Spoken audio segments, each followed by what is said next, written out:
December 19, 2025, Buddhadhamma. This is the end of chapter 8. Today we're going to do 8.7, 8.8, and 8.9. Appendix 1, 2, and 3. In the middle of 891 page.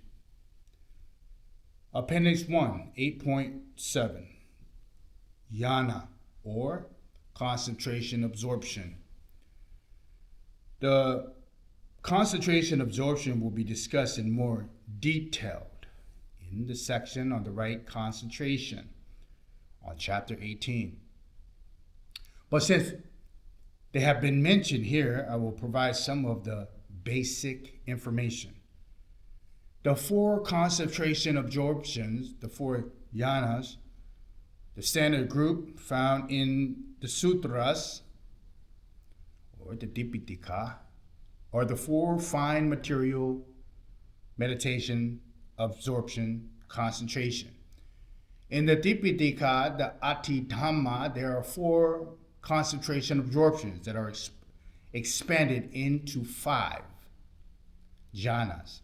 The 5th jhana is equivalent to the 4th in the original quartet. The quartet is called Jhāna Sakukhariniya. So Jhāna Sakukhariniya. The quartet, Jhāna Panchakariniya. Now, Saku is 4, Pancha is 5, and this is in Pali language. Jhana means focus, attention, concentration, meditation. It is a state of heightened concentration awareness of the mind being one-pointed on an object. There are different levels of this concentration based on refinement, depth, and the strength. The levels can be determined by the mental qualities present during these periods of concentration on that pointed on the object, or one pointed on the object.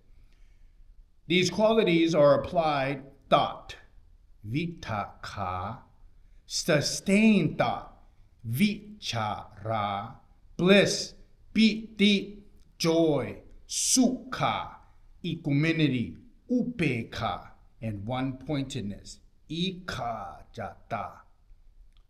The 4 fine material jhanas have the following qualities. The first quality, applied thought, sustained thought, bliss, joy, and one-pointedness. The second quality, bliss, joy, and one-pointedness. The third quality, joy and one-pointedness. And finally, the 4th quality, equanimity and one-pointedness. The focused attention or concentration absorption of jhanas higher than these are the formless jhanas, arupa jhana. The formless jhanas have the qualities of equanimity and one-pointedness, but are increasingly more refined depending on the objects of concentration. For more detail, we will speak on this in section on vimokkha. And the term jhana can be used in a broad sense for focus, examination, or pondering. Sometimes it is used in a negative sense for an activity criticized by Gautama Buddha. For example,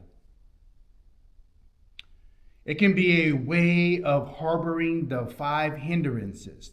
The hindrances of lust, the hindrance of malice, the hindrance of despondency, the hindrance of agitation, and the hindrance of doubt, all in the heart.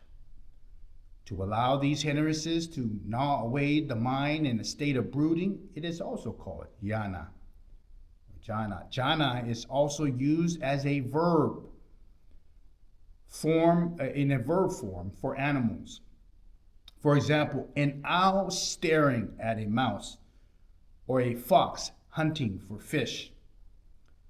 Sometimes it is used in the context of insight, vipassana, concentration, meaning investigation or reflection. The commentaries occasionally divide jhāna into two types: the focus on an object in tranquility or calm, samatha, concentration, aramananupani. There's 8 kinds, jhana samapati, and the reflection giving rise to insight, vipassana, into the 3 characteristics, lakha nupani jhana. Even the path, magga, and the fruit, phala, can be called jhana, since there are referenced or referred to as eradicating kilesas, defilements, and focusing on the unsustainability, suranta, of nibbida.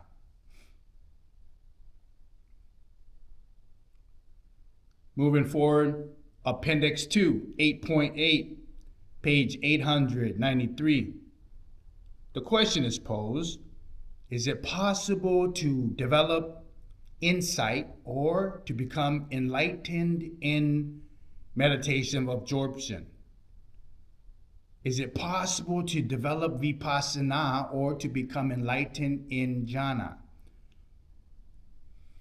There is much debate as to whether it is possible to develop insight or to apply wise reflection while in the state of jhana, while in concentration absorption, or wise reflection, yoniso manasikara. Those people who claim it is not possible tend to refer to the factors of jhana. In the first jhana, a person possesses applied and sustained thought, vitaka and vichara. While in higher jhanas, a person has most bliss, joy, and one-pointedness. So in this case, how can one be engaged in thinking or reflection? That's the question. In fact, these factors of concentration absorption are simply used as a criteria for determining whether one has attained concentration absorption and for determining the level of concentration absorption. It is not implied that these are the only mental qualities present in concentration absorption. In fact, the mind is endowed with many qualities while in concentration absorption, as it is verified in the sutras and the older texts of the Buddhadhamma and the Tipitaka. For example, it describes the mental qualities associated with every level of concentration absorption jhana. The first one, or first jhana, is the sphere of nothingness, including chanta, or wholesome desire, enthusiasm, atimokha, determination, virya, energy, sati, mindfulness, upekha, equanimity, and manasikara, attention. Similarly, it describes numerous qualities at each level of concentration absorption.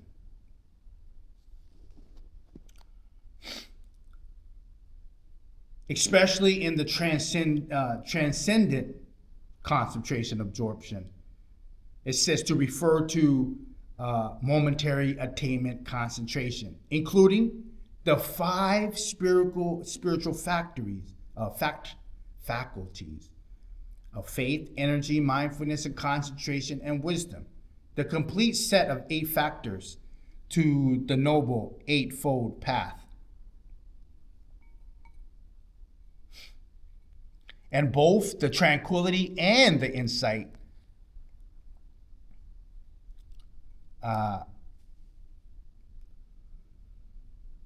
some later commentaries expand upon the passages, like examples in the Visuddhimagga, and make it clear that concentration and wisdom act in unison, in tandem, in relation to the mind of jhana, jhana citta. The reason that applied and sustained thought are absent in higher meditation absorption jhanas is because the mind is firmly established and greatly empowered. It is not necessary to turn attention, vitakka, to objects in the mind or to sustain attention, vichara, on these objects.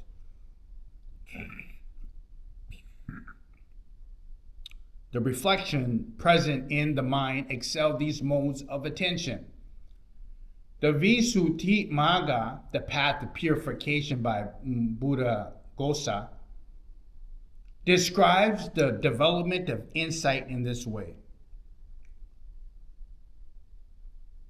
One whose vehicle is serenity should emerge from any fine material or immaterial concentration, absorption, in jhana, except the base of neither perception nor non-perception, so the base of indifference.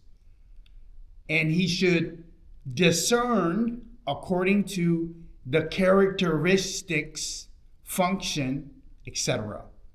The concentration absorbent factors, jhanas, consisting of applied thought, etc. One can interpret the phrase should emerge and should discern as describing one particular mode of practice, since the sub-commentaries of this text explains. The term one whose vehicle is serenity here is a name for one who abides in concentration absorption or abides in access concentration, is practicing insight meditation. Ditti visuddhi nide savanana namma rupa parikaha katawa vanana. That's from the Visuddhimagga, the path of purification by Buddhadhamma.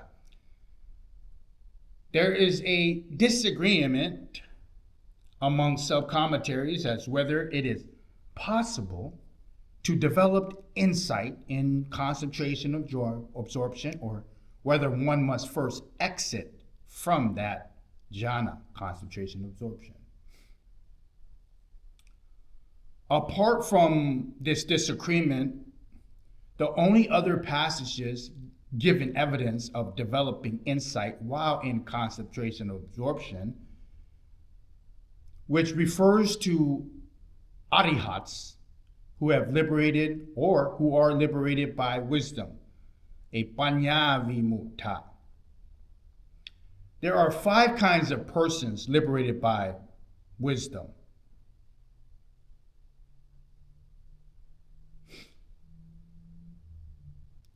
The pure insight practitioner and those who dwell in one of the 4 concentration, meditation, absorption of jhanas. For example, the first concentration, meditation, absorption of jhana and realize arihatship. All remaining passages describes the first exiting from the first concentration, meditation, absorption, especially when referring directly to the development of insight. The descriptions are similar. For example, having dwelled in and emerged from jhana, one reflects on the factors of jhana and the associated qualities. Having dwelled in jhana and emerged from this attainment, one investigates all conditioned phenomena. Having emerged from the attainment, one reflects on the factors of enlightenment. Having emerged from The concentration absorption jhana, one reflects on the qualities of jhana. Taking these passages as a whole,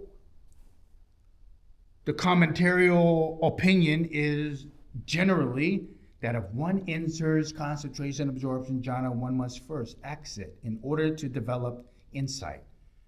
So there is no clear explanation in the commentaries and sub-commentaries. It is difficult to definitely settle the various arguments, but it is possible to strike some sort of compromise by connecting evidence from different sources. The format for developing insight by emerging from concentration absorption and contemplating conditioned phenomenon comes from secondary texts of the Tipitaka. A clear example is the interpretation of this passage in the Sutta Nipita. When a person knows the factors giving rise to the fears of nothingness and knows the abiding power of delight, then he clearly discerns the fear of nothingness. The Kura Nidesa, a secondary text, explained the phrase, he clearly discerns the sphere of nothingness, as he enters and emerges from the sphere of nothingness and discerns the mind and mental constitute arising in the fear of nothingness as anicca, impermanent, subject to dukkha, stress, and that is not classified as the self, anatta. The commentaries of both texts offer a similar explanation. These explanations from secondary texts and sub-commentaries are all follows the outlines of the Buddhadhamma. The Buddhadhamma presents a detailed analysis of things and breaks the mind down into separate mind moments, describing the activity of the mind in relation to other factors. For example, the involvement with sense impressions. The Buddhadhamma claims that it's not possible to develop insight in concentration absorption because at the moment of concentration attainment, the mind is one pointed on the object of awareness. Pertaining to jhana, aramana. So the object of awareness, the mind is focused on that one pointedness.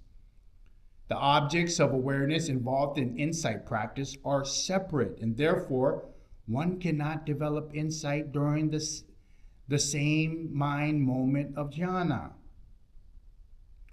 One must first take attention away from the object of awareness, aramana, in jhana, and focus on another object, which means emerging from that concentration to another. This is not a big step. It simply requires an adjustment or interpretation in the stream of awareness of one-pointedness and the entering into a subliminal consciousness, bhavanga. To my interpretation, I believe this is describing a subjective or subconsciousness process, because it says, and entering into a subliminal consciousness, so a subjective consciousness. It's my interpretation of it, but we'll see. I see. You see. Bhavanga, which is the equivalent to exiting jhana.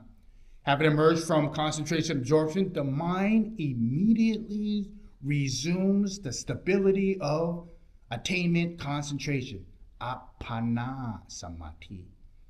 Due to the strength of the mind developed in jhana, people may misunderstand that exiting concentration absorption implies returning to a state of mental disturbance or a confusion.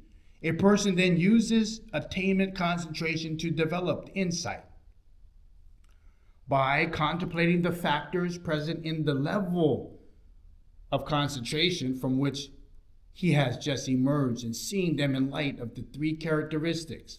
The three characteristics are anicca, dukkha, and anitta. These factors becomes the object of insight. To speak in a comprehensive way, a person contemplates aspects of concentration, Jhāna things associated with jhana, sampayutta dhamma, aspects of attainment, sammapati dhamma, things associated with attainment, sammapati sampayutta dhamma, and the mind and mental constitute arising in concentration, or even all conditioned phenomenon. The concentration of jhana, even more so of a higher psychic attainments, or tadpas, or things that are realized during to penance, makes the practice of insight more effective and proficient, which is of special value of insight, preceded by tranquility meditation, or in other words, preceded by samatha. The commentaries use the expression developing insight with jhana concentration as the basis for the process of applying the strength of concentration derived from jhana to complete conditioned reality. Concentration absorption jhana here is called jhana, acting as foundation for insight, or foundation for vipassana. And various terms are used according to the level of jhana reach, using the first concentration jhana as the foundation, using the second concentration jhana as a foundation, using the fear of nothingness as foundation. Vipassana, insight, with the first jhana as a basis. Insight, vipassana, with the second jhana as a basis. Insight, vipassana, with the formless jhana as a basis, etc. The higher the level of concentration jhana, the deeper, the stronger the concentration applied for insight. The wisdom gleaned from this insight practice can also be classified according to the level of concentration. The insight wisdom of the first concentration, or the first concentration insight wisdom, the level of path attainment, magga, is dependent on the level of concentration used as a basis, except in the case of the sphere of neither perception nor non-perception. So except for the case of indifference. And the extinction of perception and feeling. So the extinction of sanya and vedana, on the relationship between magga and jhana, seeing a divergent opinion was referred to the earlier. We can see from the above the teaching on the development of insight, while in concentration, those on the first accessing concentration before practicing insight are not contradictory. The first can be called the teachings from the sutras and is more general. In this teaching, the word concentration refers to both the actual state of concentration and to the stability of mind generated by the power of concentration. The expression developing insight into jhana refers to entering concentration and using the strength of concentration to practice insight. The second can be called the teaching of the Buddhadhamma and is more specific. Here, the definition of jhana, concentration, is restricted to the process during which the mind is one-pointed and focused on the object of meditation. Say, a mental image, which we call a nimitta, of breathing, or kasina object. Remember, there are 10 kasina objects. The Buddhadhamma explains that the mind in the concentration absorption is one-pointedness on the object of awareness of throughout. When the mind begins to apply wisdom for contemplation, the focus of awareness must move from the original object. The Buddhadhamma distinguishes the state of mind strengthened by jhana, concentration absorption, as a separate process. One of the releasing the object of tranquility, samatha, and exiting jhana. When they're talking about exiting jhana, so there are steps. So the first steps of eliminating, because the first jhana includes more factors, and as we go higher into the concentration, we're just eliminating into the fear of nothingness to just a single one-pointedness. Although they grant the mind is still exceptionally concentrated, the practitioner uses the strength of mind to develop insight and turns the concentration jhana just exited along with its attributes. Applied attention, vipaka, sustained attention, vichara, bliss, piti, happiness, sukha, enthusiasm or wholesome desire, chanta, and energy, virya, the objects of contemplation. This change of focus results in the accessing the concentration and entering the vital continuum, bhavanga.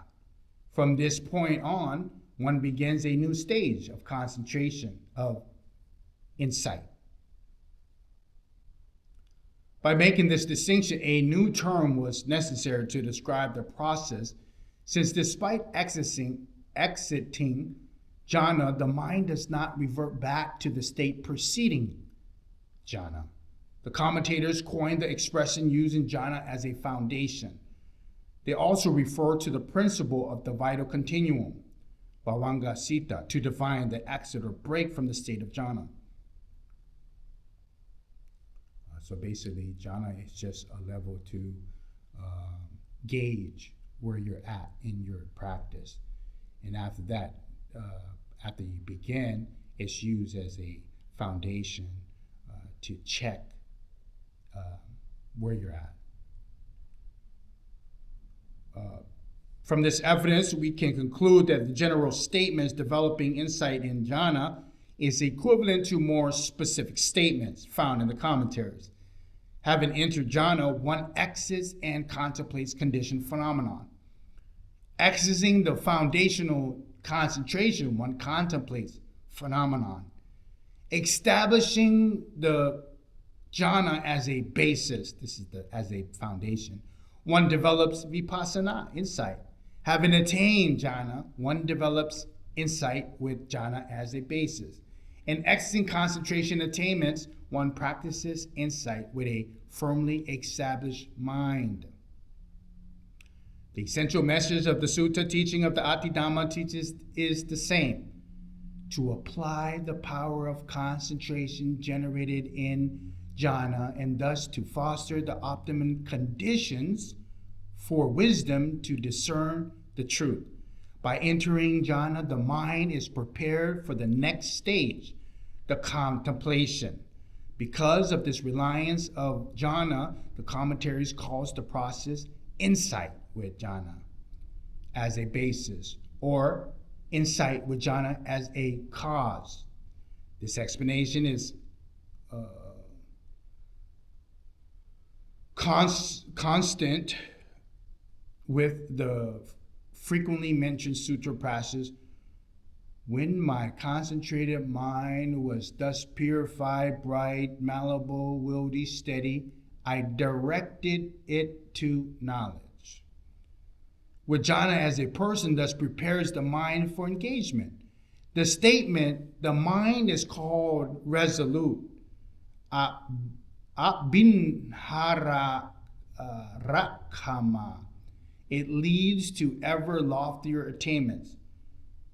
Based on the sutta passages, the commentators attribute 9 qualities to the state of mind. The mind is samahita, composed.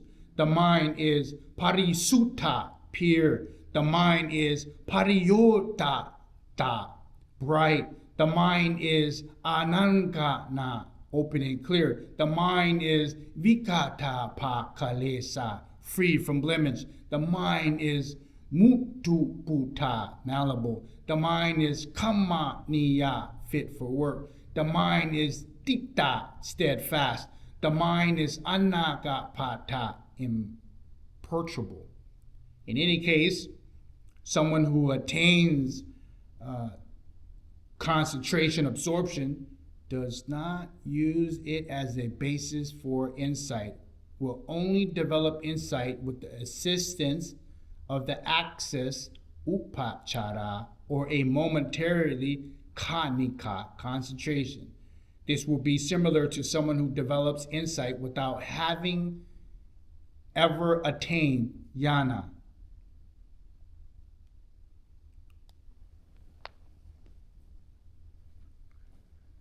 Appendix 3, 8.9,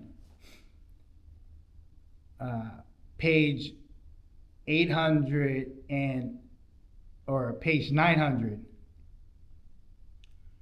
The states of neither perception or non-perception or indifference, neva anna na sanna yatana, and the extinction of perception and feeling, sanya veta niya nirota, are classified as attainments in which one reaps the fruits of concentration practice. They are not used directly for the application of insight. The lower concentration of attainment from the realm of nothingness and below can be used for both experiencing the fruit of practice and for applying insight and reflection. These lower attainments are still clearly accompanied by perception and another mental quality, as testified by the description of the realm of nothingness and the pinnacle of perceptual attainment. The realm of nothingness is the highest attainment, still accompanied by sanya, perception. It is called the peak of perception, sanya aga, because it is the highest mundane or conscious attainment that can be used for insight practice. Neva sanya tana is exceptionally refined. So this is the state of indifference. Refined, and is therefore referred to as possessing neither perception or non-perception. Another name for this state is the attainment of residual formations, the residual formation. Sankhara vesesa samapati, residual formations, because the conditioned attributes of the states are of the most subtle nature. In most cases, these attributes are insufficiently distinct or coarse for insight practice, let alone developing insight while abiding in the state. It is almost impossible to contemplate the attribute even after exiting. It requires at least the level of wisdom of someone like Venerable Sariputra. And even if he was only able to contemplate them as a group, karpa vipassana, only awakened Buddhas are capable of discerning and analyzing each individual attribute, anupata vipassana. The Dipitaka refers to 8 concentration attainments, samapati, as basis for insight, basis for fruits of attainment, and collectively as the basis for the attainment of sensation. This is not the case with the realm of neither perception nor non-perception, or the realm of indifference, which does not function in an active way. This is seen clearly in relation to the attainment of nirota, cessation, for which the active attainment is the realm of nothingness. Although the realm of neither perception nor non-perception is essential intermediate stage, so the stage of being indifference is an intermediate stage, it acts more as a corridor. Even if one has attained the gradual stages of concentration up to the realm of indifference, neither perception nor non-perception, one will be unable to enter the attainment of cessation, enter the nirota stage, if one has not prepared the mind adequately between the realm of nothingness and the realm of neither perception nor non-perception. And while one will have to return to the realm of nothingness to fulfill this prerequisite, Now, in the Visuddhimagga confirms the claim. It says the path arising for someone investigating the realm of indifference is utterly different from the realm of neither perception or non-perception of self. But from this, we can conclude that the realm of neither perception nor non-perception is limited to experiencing the fruits of this particular attainment. When accessing this realm, one accesses definitely no mind states at this level of consciousness remain. In regard to insight practice, unlike other attainments of concentration, absorption, jhana, one does not exit the realm of neither perception nor non-perception to swift one's focus, attention, but rather one drops the lower level of attainment, the realms of nothingness. This is an exit from the attainment in all aspects. So basically, they don't exit a certain stage. They get rid of it, so they drop. In this term, it says that they drop it, so they get rid of it in the attainment in all aspects. As a preliminary to insight practice, the Sutra therefore used the expression exiting the realm of neither perception nor non-perception. There is no specific mention of using the realm of neither perception or non-perception as the basis for insight. One can still use the expression basis for insight as the mind is highly refined after exiting the realm of neither perception or non-perception, although technically the mind applies access concentration associated with the realm of nothingness. It is good to know also that the concentration in all formless jhanas is of the level of the fourth jhana. It is just increasingly more refined and removed from mental disturbances. Buddhadhamma. The extinction of sanya and vedana. So the extinction of perception and feeling. Sanya, veda, niti, yita, nirodha is clearly confined to experiencing the fruits of this particular attainment. It is not possible to develop insight while in this state, since no perception or feelings along with any skandha accompany this attainment that can be a focus for contemplation. A unique characteristic of this state is that it is only attainment, samapatti, that is not classified as concentration, samadhi, a fact that correlates or collaborates the assertion that one must first exit this state to develop insight. When exiting this state to practice insight, one ought to abide in the highest level of concentration that can be used for this activity, that is, the state of nothingness. One can use the level of concentration, including momentary concentration, khanika samadhi, which is not even on a level of jhana, since someone who has reached a higher level of attainment has mastery over lower levels. In any case, although the extinction of perception and feeling cannot directly be used to develop insight, accessing this attainment greatly refines the mind and has tremendous benefits for spiritual practice.